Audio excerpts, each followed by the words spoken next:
السلام علیکم۔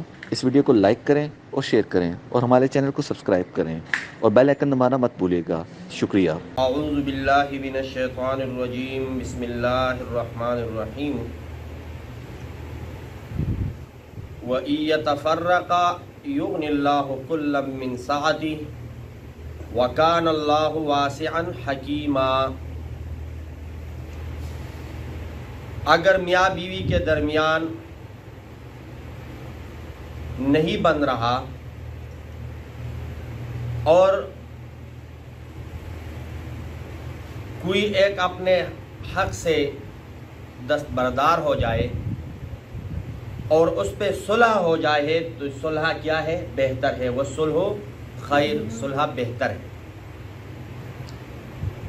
اور جب شوہر ایک سے زیادہ شادی کرے تو بیویوں کے درمیان عدل قائم کرے، انصاف سے کام لے، کسی سے زیادتی نہ کرے۔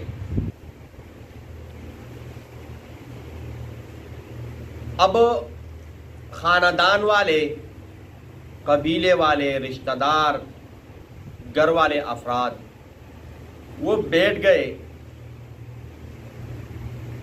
اور مسئلہ صلح کی طرف نہیں جا رہا، دونوں ایک دوسرے کے ساتھ نہیں رہنا چاہتے، میاں ہو یا بیوی، دونوں ایک دوسرے کے ساتھ نہیں رہنا چاہتے، تو اب اگر یہ طلاق کا راستہ اختیار کر دے، جدائی کر لے، تو یہ ان کے لیے جائز ہے اور بہتر ہے۔ ان کے لیے کیا ہے؟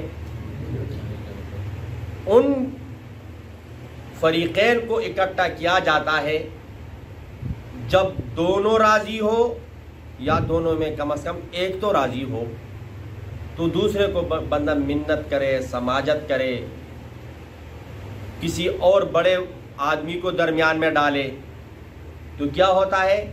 وہ مسئلہ حل کی طرف چلا جاتا ہے۔ لیکن جب میاں بیوی دونوں راضی نہ ہو ایک دوسرے کے ساتھ، تو پھر اس کا حل وہ جدائی ہے۔ وہ کیا ہے؟ اب یہ جدا ہو گئے طلاق کی وجہ سے، یا قاضی نے فیصلہ جدائی کا کر دیا،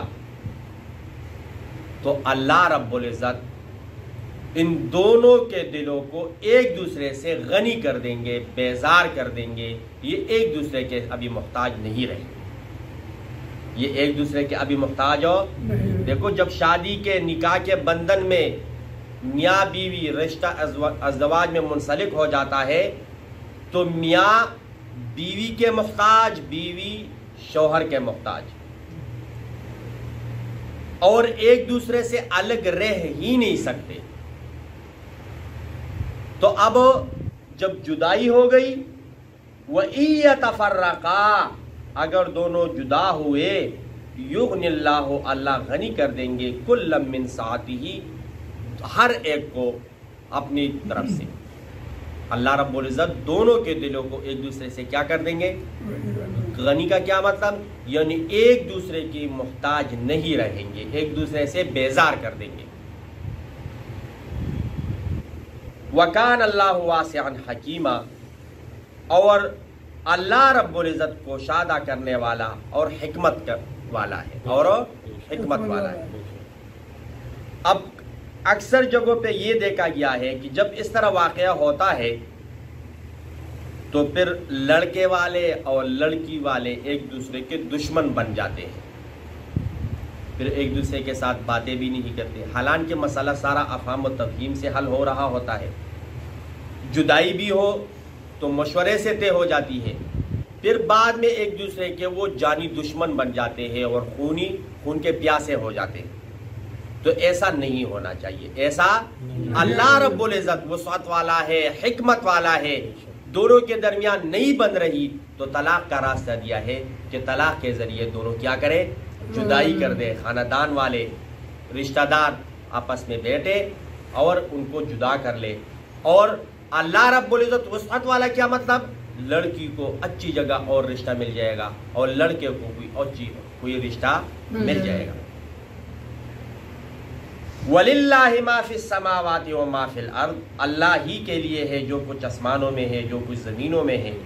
وَلَقَدْ وَصَّيْنَا الَّذِينَ أُوتُوا الْكِتَابَ مِنْ قَبْلِكُمْ وَإِيَّاكُمْ أَنِ اتَّقُوا اللَّهَ، چاہے تم سے پہلے جتنے بھی گزرے اہل کتاب، کتاب والے، یا تم اے آخری امت، یا تم، کیا وصیت کی کہ ان اتقوا اللہ، اللہ سے ڈرو، ان اتقوا اللہ، تقوی اختیار کرو، ان اتقوا اللہ، اللہ کی نافرمانی سے بچو، وَإِن تَكْفُرُوا، اگر تم انکار کرتے ہو، تقوی نہیں اختیار کرتے، اللہ کے نافرمانی کرتے ہو، تو اللہ کا کچھ بھی نہیں بگاڑ سکتے، اللہ کا کچھ بھی فَإِنَّ لِلَّهِ، اس لیے کہ بے شک اللہ رب العزت کے لیے ہے ما فی السماوات و ما فی الارض، جو کچھ آسمانوں میں ہے، جو کچھ زمینوں میں ہے، وَكَانَ اللَّهُ غَنِيًّا حَمِيدًا، سارے